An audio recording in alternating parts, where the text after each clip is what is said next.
तो नहीं, मैं ये समझ रहा हूँ 93 में जो आप बीजेपी में आए थे तो वो कैसे हुआ था आना?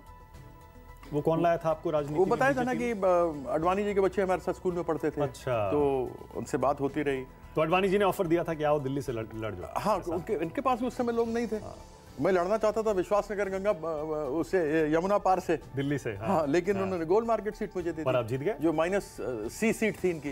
वो जीत गए हम, तो जीत गए तो जीत गए। उसके बाद वो आपका एंट्री था राजनीति में? वो मेरा एंट्री बीजेपी में। फिर उसके बाद मुझे इन्होंने दरभंगा भेज दिया लोकसभा लड़ने के लिए 2003 में। हाँ, वो मिथिला का उसको राजधानी कही जाती है। अब आपने देखा है कि 4 युग है, सतयुग, त्रेता, द्वापर, कलयुग।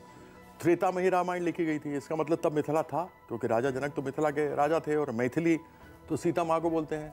जनक नंदिनी जानकी माँ सीता के जन्म स्थान भगवान राम के ससुराल वाला आदमी हूँ। तो दरभंगा से मुझे भेजा गया, वहाँ से 3 बार सांसद बन गए। हाँ। और फिर वहीं से लड़ने की तैयारी है। इस बार लड़ेंगे? बिल्कुल लड़ेंगे। दरभंगा से ही लड़ेंगे? दरभंगा से ही लड़ेंगे। और टीएमसी के टिकट पर लड़ेंगे? अब देखिए, अलायंस में बात होगी। अलायंस में तो बात हो ही नहीं रही है। 3 दिसंबर के बाद होगी ना, इलेक्शन चल रहा है, आपको तो मालूम है, 5 स्टेटों में हो रही है, आपको पता ही है। आपको यकीन है कि आपको नीतीश कुमार, लालू जी और कांग्रेस पार्टी बिहार में टीएमसी को एक सीट देने को तैयार हो जाएंगे?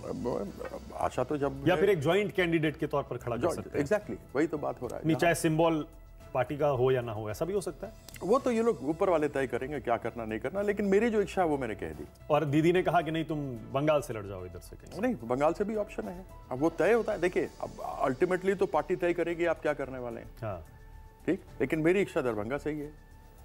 मतलब आपकी उम्र कितनी हो गई कीर्ति जी? एग्जैक्ट मेरी 36 साल है, not the other way around.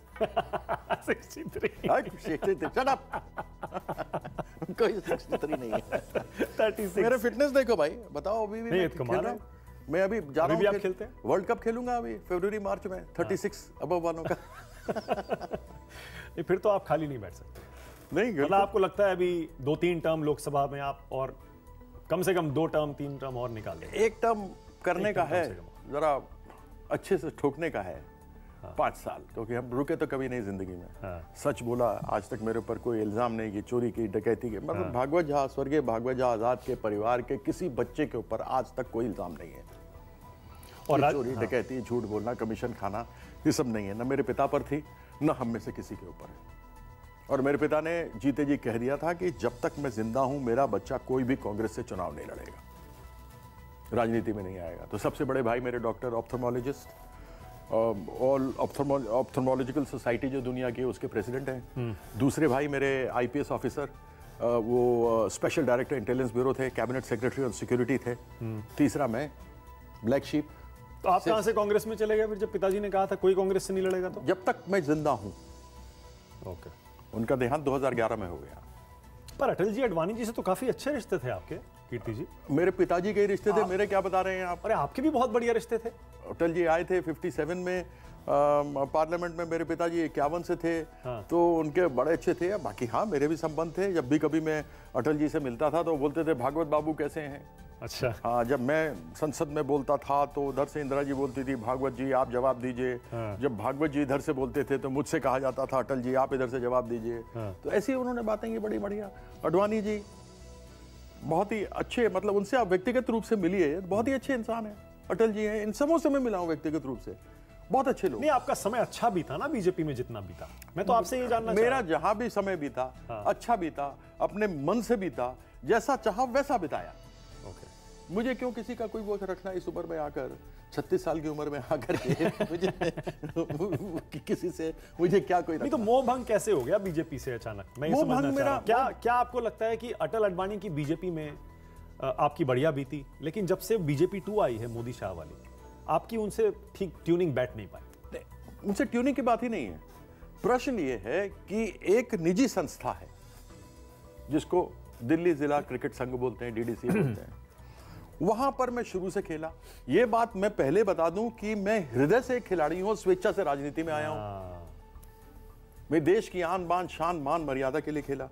अब वहां पर हेरा फेरी चल रही थी जेटली के समय में, दोनों बीजेपी पार्टी से थे।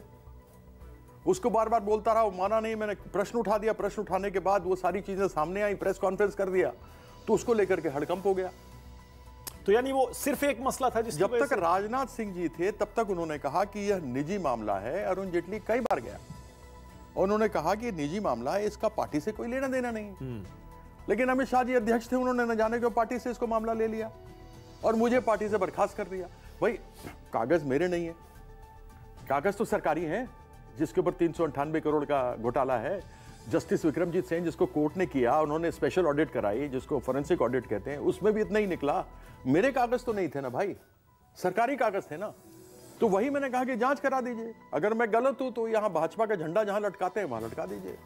मैंने गलत तो नहीं कहा, मैंने झूठ क्या कहा? मेरे मनगढ़ंत कागज थे क्या?